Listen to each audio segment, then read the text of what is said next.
They RTV app వార్తల్ని క్షణాల్లో చదివే అవకాశం ఉంటుంది. ఒక న్యూస్ పేపర్, ఒక టెలివిజన్ ఛానల్ మీ చేతుల్లో ఎప్పుడూ ఉంటాయి.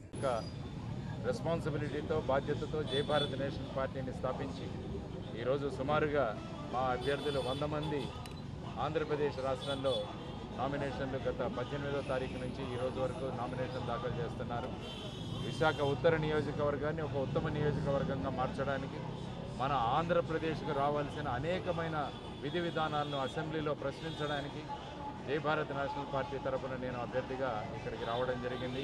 ముఖ్యంగా మనకు ప్రత్యేక హోదా రాలేదు, విభజన హామీలు పూర్తి అవ్వలేదు, విశాఖపట్నం స్టీల్ ప్లాంట్ ప్రైవేటీకరణ అవుతోంది, వైజాగ్ రైల్వే జోన్ను అడ్డగోలుగా విభజించారు, అనేక భూ కబ్జాలు, రాష్ట్రం 11 లక్షల కోట్ల అప్పులతో మునిగిపోతున్న ఈ రాష్ట్రాన్ని ఏదో విధంగా దీన్ని బయటికి తీసుకురావాలి. విద్యార్థులకు ఉద్యోగాలు లేవు, చదువుకుంటున్నారు కానీ వాళ్ళందరూ చాలామంది నిరుద్యోగులుగా ఉంటున్నారు, లేకుంటే రాష్ట్రం దాటి బయటికి వెళ్ళిపోవాల్సి వస్తుంది. ముఖ్యంగా ఇంకొక ప్రధానమైన సమస్య, రాష్ట్రాన్ని విశాఖపట్నాన్ని పీడిస్తున్న సమస్య, చాలా ప్రమాదకరమైన సమస్య ఏదైనా ఉందంటే అది గంజాయి, డ్రగ్స్. మొన్నటికి మొన్న 25 టన్నుల డ్రగ్స్ మనకు వైజాగ్ పోర్ట్ ట్రస్ట్లో పట్టుబడబట్టి, కాబట్టి ఇటువంటి పరిస్థితుల్లో ఏం జరుగుతోంది, దీని వెనకాల ఎవరున్నారన్నది బయటికి తీసుకురావాల్సిన అవసరం చాలా ఉంది.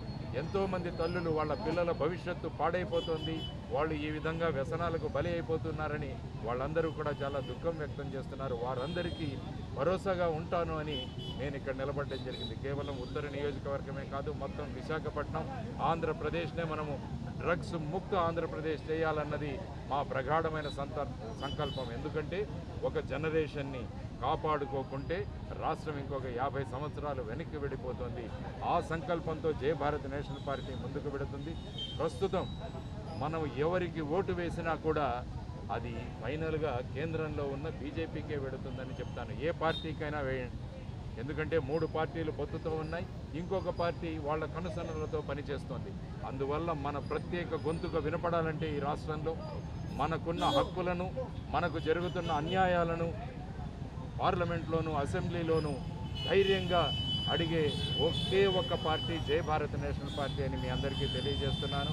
కాబట్టి మీ గొంతుకగా నేను ఉంటాను. ఎందుకంటే మీరు ఇతరులను ఎన్నుకుంటే వాళ్ళు పార్టీ గొంతుకలను వినిపిస్తారు. జై భారత్ నేషనల్ పార్టీ అభ్యర్థులను ఎన్నుకుంటే ప్రజా గొంతుకలను అసెంబ్లీలోనూ పార్లమెంట్లోనూ వినిపించే అద్భుతమైన శక్తి, ఆత్మవిశ్వాసం, ఆత్మ సంకల్పం జై భారత్ నేషనల్ పార్టీకి ఉందని తెలియజేస్తూ, విశాఖ ఉత్తర నియోజకవర్గం నుంచి మా జై భారత్ నేషనల్ పార్టీ, మా గుర్తు టార్చ్ లైట్. టార్చ్ లైట్ గుర్తు, టార్చ్ లైట్ దారి చూపిస్తుంది, చీకటిలో ఉన్న రాష్ట్రాన్ని వెలుగులోకి తీసుకువెళుతోందని కూడా నేను పత్రికా ముఖంగా, మా మీడియా మిత్రుల ముఖంగా మీ అందరికీ తెలియజేస్తున్నాను. కాబట్టి ఆలోచించండి, 13వ తారీఖున జరిగే ఎన్నికల్లో టార్చ్ లైట్ గుర్తుకు వేయండి. జై భారత్ నేషనల్ పార్టీని గెలిపిస్తే మనల్ని మనం గెలిపించుకున్న వారు అవుతామని నేను ఓటర్ మహాశయులందరికీ కూడా తెలియజేస్తున్నాను. జై హింద్, జై భారత్. తెలియజేస్తున్నాను. జై భారత్ నేషనల్ పార్టీ అన్నది జీరో బడ్జెట్ పాలిటిక్స్తో ముందుకు వస్తాం. అంటే ఎన్నికల సంఘం ఏదైతే పరిమితులు విధించిందో ఆ పరిమితులలో ఉంటూ ప్రజలతో మమేకమైతూ జై భారత్ నేషనల్ పార్టీ ముందుకు వెళుతోంది. కాబట్టి సుమారుగా మా అభ్యర్థులు 100 మందికి పైగా అభ్యర్థులు ఈరోజు నామినేషన్లు దాఖలు చేశారు. కాబట్టి మీ మీడియా ముఖంగా నేను అందరికీ తెలియజేసుకుంటున్నాను, జై భారత్ నేషనల్ పార్టీని గెలిపించండి, మనల్ని మనం గెలిపించుకుందాం, మన గొంతుకలు మనం అసెంబ్లీలోనూ పార్లమెంట్లోనూ విందామని తెలియజేస్తున్నాం. టార్చ్ లైట్ గుర్తు మర్చిపోకండి. జై హింద్, జై భారత్. మరిన్ని వీడియోస్ కోసం ఛానల్ ని సబ్స్క్రైబ్ చేయండి, లేటెస్ట్ అప్డేట్స్ కోసం వాట్సాప్ ఛానల్ ని ఫాలో చేయండి, అండ్ లింక్ డిస్క్రిప్షన్ లో ఉంది.